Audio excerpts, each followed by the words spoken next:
अखिलेश का एक फैसला और बीजेपी के हाथ से लोकसभा चुनाव में एक झटके में सपा 20 सीटें झटक लेगी।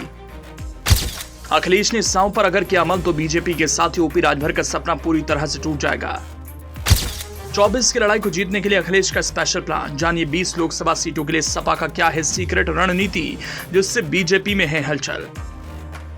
सपा अध्यक्ष अखिलेश यादव एक रणनीति पर इस वक्त काम कर रहे हैं। उस रणनीति को अपनी राजनीति में पूरी तरह से फिट करने में लगे हैं। माना जा रहा है अखिलेश की इस रणनीति से एक झटके में बीजेपी के हाथ से यूपी की 20 लोकसभा सीट निकल जाएंगी।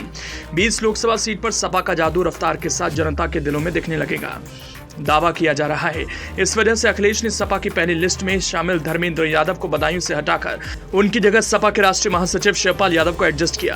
पहले माना जा रहा था शिवपाल यादव आजमगढ़ से लोकसभा चुनाव लड़ेंगे, लेकिन अब वो बदायूं से ताल ठोकेंगे। तो ऐसे में सवाल यह है, अखिलेश ने फैसला क्यों किया? सबने अलग अलग तरह से अखिलेश की ओर से अपनाई गई रणनीति पर अपना विश्लेषण किया, लेकिन असल वजह कुछ और ही है।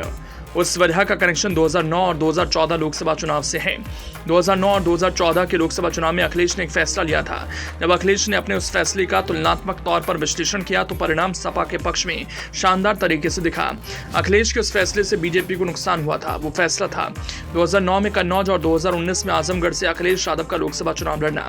दरअसल माना जा रहा है सपा अध्यक्ष अखिलेश यादव ने अपने चाचा शिवपाल यादव को बदायूं सीट पर धर्मेंद्र यादव की जगह इसलिए एडजस्ट किया क्योंकि आजमगढ़ और कन्नौज लोकसभा सीट पर अखिलेश अब खुद चुनाव लड़ेंगे और इन दोनों सीटों के साथ ही इसके आसपास की लोकसभा सीटों के प्रबंधन का जिम्मा धर्मेंद्र यादव संभालेंगे। धर्मेंद्र यादव को इसलिए आजमगढ़ और कन्नौज लोकसभा सीट का प्रभारी भी बनाया गया। कुल मिलाकर अखिलेश यादव अब आजमगढ़ और कन्नौज दोनों ही सीटों से लोकसभा चुनाव लड़ने की तैयारी कर रहे हैं। इन दोनों ही सीटों से अखिलेश यादव सांसद रह चुके हैं। आजमगढ़ में जीत दर्ज करने के लिए वहां के मजबूत नेता गुड्डू जमाली को बीते दिनों ही पार्टी में शामिल कराया गया। जानकारी को माने तो इसी वजह से आजमगढ़ के दो नेता गुड्डू जमाली और बलराम यादव को पार्टी ने विधान परिषद भेजने का फैसला किया। सूत्रों की माने तो अखिलेश यादव ने कन्नौज में अपने समर्थकों को तैयारी करने के लिए संदेश दे दिया है। अब समझिए अखिलेश ने आजमगढ़ और कन्नौज से लोकसभा चुनाव लड़ने का फैसला क्यों लिया। माना जा रहा है अखिलेश के आजमगढ़ से लोकसभा चुनाव लड़ने से आसपास के 8 सीटों पर असर पड़ेगा।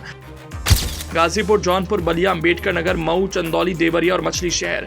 इसी तरह कन्नौज से अखिलेश के लोकसभा चुनाव लड़ने पर उसके आसपास की 10 लोकसभा सीटों पर मजबूती के साथ सपा लड़ पाएगी, जिनमें ये सीटें हैं मैनपुरी, बदायूं, हरदोई, इटावा, जालौन, फर्रुखाबाद, एटा, फिरोजाबाद, कासगंज और कानपुर देहात। सपा के रणनीतिकारों को ऐसा इसलिए लगता है क्योंकि जब 2019 में अखिलेश आजमगढ़ से लोकसभा चुनाव लड़े थे तो पूर्वांचल की लोकसभा सीटों पर सपा मजबूती के साथ लड़ती दिखी। उसकी सहयोगी रही बीएसपी का जादू भी चला था। बीजेपी को टक्कर देने में सपा कामयाब हुई थी। इसी तरह जब 2009 में अखिलेश कन्नौज से लोकसभा चुनाव लड़े थे उसके आसपास की ज्यादातर लोकसभा सीटों पर सपा का कब्जा रहा। इसीलिए कहा जा रहा है 2024 में अगर अखिलेश आजमगढ़ और कन्नौज लोकसभा सीट से चुनाव लड़ेंगे तो सपा इन 2 लोकसभा सीटों के साथ इसके आसपास के 18 सीटों पर अपनी जीत की दावेदारी पुख्ता करने में कामयाब हो पाएगी।